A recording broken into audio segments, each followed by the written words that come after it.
Recording progress. Anestesiar uma gestante, como dizemos no nosso jargão, na nossa especialidade, é, na verdade, cuidar de dois pacientes, um binômio de extrema complexidade envolvendo mudanças fisiológicas na paciente grávida e que faz com que a nossa atuação seja um pouco mais detalhada, exigindo de nós mais conhecimento e cuidado. Existem alterações fisiológicas que a mãe já apresenta em relação à paciente não grávida e, na atenção a essa paciente com tantas alterações fisiológicas, devemos nos preocupar também em não trazer nenhum malefício, nem para ela, nem para o seu concepto. A associação dessa situação da paciente grávida com algumas comorbidades traz ainda mais complexidade ao nosso manuseio, ou ao manuseio dessas pacientes. Vários estudos, vários guidelines têm tentado simplificar ou trazer alguma diretriz, algum norte para que o atendimento seja o mais efetivo e menos trazendo menos risco ao binômio materno-fetal. Em 2023, agora, foi publicado no Circulation um guideline, uma tentativa de organizar essa conduta na paciente grávida com a associação de cardiopatia, e para isso foram desenhadas algumas estratégias partindo do pressuposto que existe uma paciente e essa paciente deve ter a sua patologia conhecida, estadiada, classificada conforme a sua complexidade e gravidade, tentando desenhar para isso uma estratégia de tratamento que nos leve a uma formulação da melhor conduta para a interrupção dessa gravidez, seja através de uma cesariana ou através da resolução através de um parto normal, e também tentando delinear qual o melhor momento daquela paciente para ser realizada essa intervenção ou essa tentativa de interrupção da gravidez, trazendo mais segurança para a mãe e feto. Onde devemos tratar dessa paciente, isso vai ser definido ou aconselhado de acordo com a gravidade, a emergência como deve ser encarada a situação da paciente que nos surge, e também, se não for uma situação emergencial, qual o nível de gravidade, de complexidade, qual o nível de requerimentos, tanto em termos de monitorização quanto de conduta, para que, através da associação de toda essa informação, numa maneira associada, em conjunta com o cardiologista, anestesiologista, obstetra e a paciente, definir qual o melhor lugar onde essa paciente deve ser tratada e acompanhada na sua fase final de gravidez ou nas intercorrências que possam surgir durante ela. E como vamos manusear essa situação que se apresenta principalmente para nós como anestesiologistas, através dessa estratégia, dessa filosofia de alinhar condutas. Então, fomos definindo algumas situações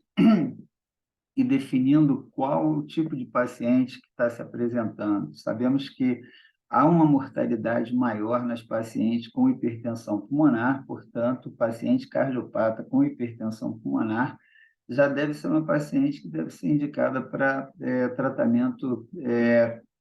em instituição terciária, de preferência, com maior poder de monitorização e maior recursos a serem oferecidos para essa paciente. 11% das pacientes cardiopatas apresentam falência cardíaca em algum momento da sua gravidez. Há uma complicação crescente de acordo com a gravidade dessas cardiopatias E as complicações são relacionadas à gestante em cerca de 17% dos casos e fetais em cerca de 21% dos casos. Por isso, a grande importância de se estratificar o risco, e esse risco pode ser estratificado através de vários scores. O Jornal Europeu do Coração, é similar à Sociedade Americana de Cardiologia, estabelece alguns fatores preditores de eventos, tanto de complicações relacionadas à mãe, quanto situações ou fatores preditores de complicação relacionada ao feto. E o conhecimento de todos esses fatores deve ser o ponto de partida para a definição de como vamos tratar e onde vamos tratar essas pacientes grávidas cardiopatas. Então, paciente que apresentou algum evento anterior cardíaco, seja isquemia ou acidente vascular encefálico, uma arritmia importante, paciente classificado pela Sociedade Nova-Iorquina do Coração como pacientes graves, aquelas pacientes com estadiamento de score 3 e 4, pacientes com cardiopatia obstrutiva de ventrículo esquerdo, pacientes com função sistólica reduzida, com baixa fração de ejeção e muitas outras situações que vão ser analisadas, trazendo para o diagnóstico da paciente, não só do tipo de patologia cardíaca que ela tem, mas o nível funcional, o nível de redução funcional que ela nos apresenta. Tudo isso levando em conta todos os riscos que podem aumentar a probabilidade de complicações, de eventos cardiovasculares na gestante, mas também aquelas situações que podem aumentar o risco de complicação neonatal. Para isso, vários estadiamentos foram delineados, e a Organização Mundial de Saúde estabeleceu alguns critérios para normalizar e para dar o score de classificação das pacientes de acordo com diversos fatores, como os mencionados anteriormente, e houve a alteração do score modificado da Organização Mundial de Saúde, que deve ser muito bem compreendido e, através da avaliação funcional materna, o conhecimento do nível de limitação dessa gestante, o conhecimento da quantidade de fatores preditores e da intensidade com que eles se apresentam, deve ser a fonte de informação para a tomada de decisão de como vai ser tratada essa paciente. Temos o CARPREG-2, que é uma classificação de fatores de risco da gestante, que deve ser acoplado à avaliação da Organização Mundial de Saúde modificada para alavancar ou auxiliar no planejamento, no tratamento dessa paciente. E tudo isso deve ser conduzido de uma maneira multidisciplinar, tentando envolver cardiologistas, obstetras, ginecologistas, profissionais da medicina materno-fetal e informar o anestesiologista e que ele seja preparado, de preferência, especialistas que estejam envolvidos e adaptados a esse grau de complexidade, acompanhando sempre a história da gestante, conhecendo e acompanhando no pré-parto, durante o trabalho de parto, durante o período expulsivo, que é um período, como sabemos, de grande aumento da volemia da gestante, que pode trazer a complicação de várias situações de limitação fisiológica, seja esse nascimento através de parto normal ou através da cesariana, e também o acompanhamento no pós-parto, principalmente no pós-parto imediato, onde, além das intercorrências envolvendo aumento de liberação de citocinas inflamatórias, que podem aumentar o risco cardiovascular, mas também o aumento da volemia, o aumento da exigência metabólica dessa gestante. Então, o acompanhamento dessa equipe multidisciplinar durante todo esse processo de evolução da gravidez, processo de interrupção da gravidez natural ou através da indução ou cesariana, e também o acompanhamento no pós-parto, tentando antecipar qualquer complicação hemorrágica, tromboembólica, de falência cardiovascular, para que o tratamento seja o mais precoce possível e alinhado e conduzido nas instituições onde haverá tratamento, acompanhamento adequado para essas gestantes. Existe uma grande preocupação em algumas intervenções que podem ser necessárias nessas gestantes, tanto durante a gravidez quanto antes ou depois, mas durante o trabalho de parto ou no período puerperal, sempre tendo atenção para situações que podem complicar, não só complicar pela própria patologia, pela associação da gravidez, mas também tentar não trazer complicações com manipulação ou manuseio inadequado dessa gestante. Lembrar que existem períodos de grande complicação também que podem surgir mais tarde, devido a fatores, por exemplo, teratogênicos. Então, o tratamento naquelas pacientes que têm indicação de acompanhamento profilático para fenômenos tromboembólicos, lembrar que no primeiro trimestre tem grande risco de fenômenos de desenvolvimento de teratogenia, né? Então, a escolha de medicações deve ser adequada, lembrando que no segundo trimestre esses fatores teratogênicos são menos importantes, já que já há um desenvolvimento embrionário praticamente completo. E no terceiro trimestre, o grande risco, a grande preocupação é da hemorragia possível durante o nascimento do concepto. Situações em que, por acaso, por exemplo, haja necessidade de intervenção percutânea coronariana, lembrar que o uso da heparina deve ser feito em doses que oscilam de 40 a 70 unidades por quilo de peso, tentando manter um tempo de coagulação ativado entre 200 e 300 segundos, ou um tempo de tromboplastina parcial ativado igual a 2 vezes o valor de base dessa gestante. Existem os riscos das teratogenias também causadas por radiação, e a radiação deve ser evitada sempre que possível, mas se a complicação que se impõe ou que surge durante a gravidez esteja trazendo grande risco de vida à mãe ou de morte, à mãe, a utilização de técnicas de exames de imagem não deve ser adiado caso haja grande risco de perda da mãe por fenômenos tromboembólicos coronarianos ou outros. Então, lembrar que a utilização de cirurgias cardíacas, emergenciais ou não, com utilização de circulação extracorpórea, pode aumentar a mortalidade fetal. Então, na gestante, a cirurgia cardíaca com circulação extracorpórea, na medida do possível, deve ser postergada para o pós-operatório, ou situações em que possa haver a resolução através de técnicas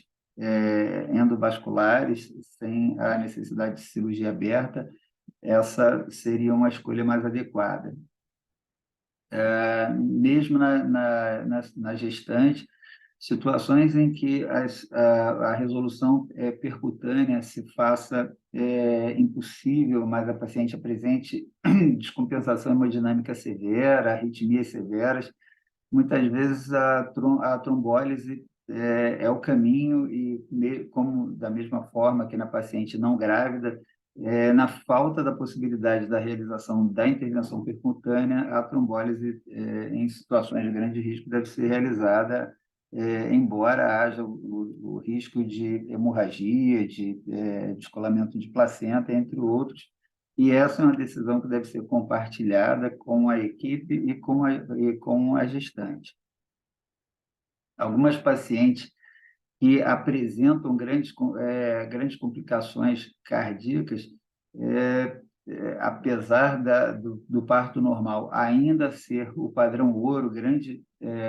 a melhor indicação na maioria dos casos, pacientes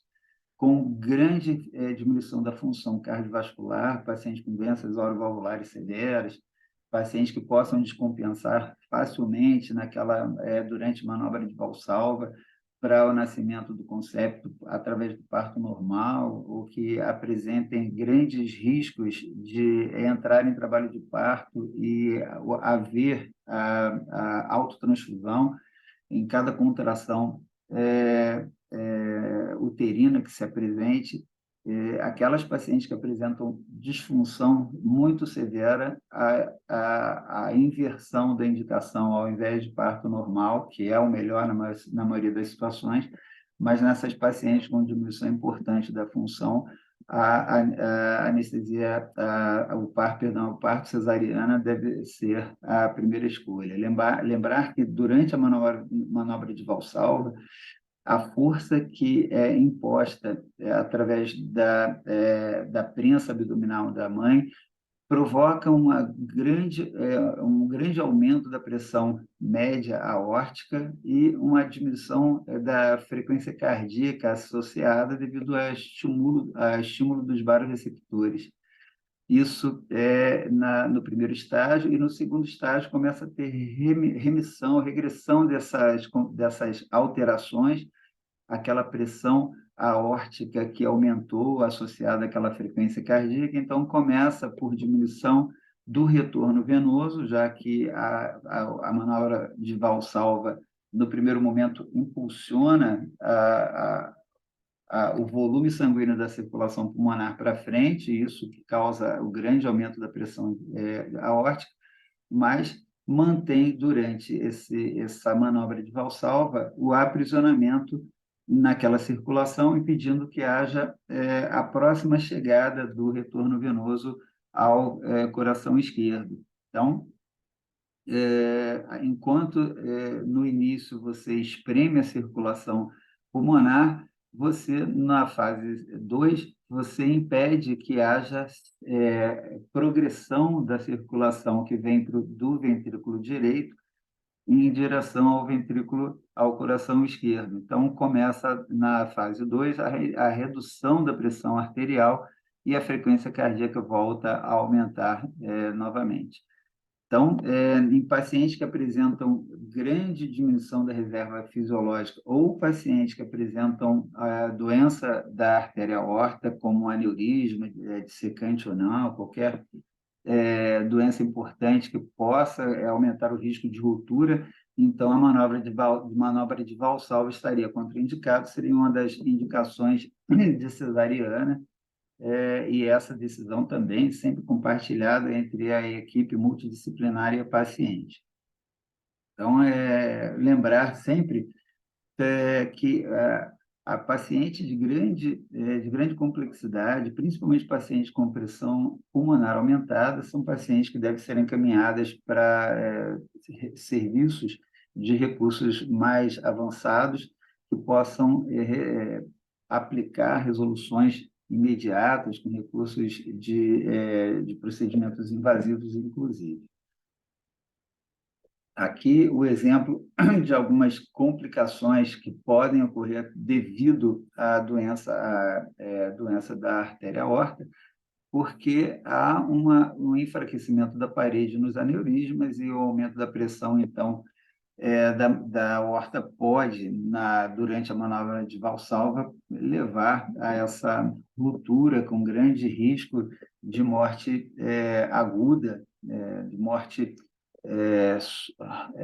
de choque hipovolêmico e morte sem grande condição naquele momento, na maioria dos estabelecimentos, de se reparar isso aí de maneira emergencial Então, sempre que houver uma paciente gestante que tenha uma complicação ou uma situação tão grave, o planejamento deve ser já precoce ou a resolução através de recursos endovasculares previamente, ou se a gravidez se instala e desenvolve durante a gravidez uma situação dessa, então o planejamento da cesariana para que haja redução do risco de ruptura desses aneurismas. Outra situação importante, como mencionado, é a pressão pulmonar aumentada, que vai causar grande dificuldade também. Essa paciente não pode sofrer aumento do dióxido de carbono, nem hipóxia, nem pode fazer a prensa abdominal, por risco de aumentar ainda mais a pressão pulmonar. Então, são pacientes de grande risco que devem ser cuidadas de maneira adequada. Pacientes com doença cardíaca, como a miocardiopatia hipertrófica, devem sempre manter um retorno venoso adequado, uma pressão diastólica adequada para evitar que haja a obstrução na saída do ventrículo esquerdo, uma situação bastante delicada também, sempre tentando evitar reduções importantes da pré e da pós-carga, que são fatores que podem levar a comprometimento importante. Então, é importante conhecer a paciente gestante cardiopata, conhecer a sua cardiopatia e ver qual o grau de comprometimento fisiológico dela para se estabelecer condutas. Doenças aórticas, valvulares aórticas, como estenose, são sempre muito preocupantes. É importante evitar nessa paciente, se a estenose aórtica ainda é leve, há a possibilidade de condução com parto normal, mas naquelas estenoses mais avançadas, em que há grande preocupação em não reduzir a pós-carga, porque você precisa manter uma pressão na raiz da aorta suficiente para suprir a necessidade coronariana, você tem que evitar o ataque cardíaco nessa paciente, porque isso aí vai gerar um maior gasto energético com uma diminuição do tempo de esvaziamento ventricular. Então, são pacientes que muitas vezes você precisa conduzir uma anestesia com muito cuidado, e o ideal ainda, nesses casos, é a anestesia peridural, principalmente com a utilização de catéter e a implementação de doses progressivas para que se evite, ou com a raquianestesia, uma anestesia de instalação muito rápida, que pode levar a desequilíbrio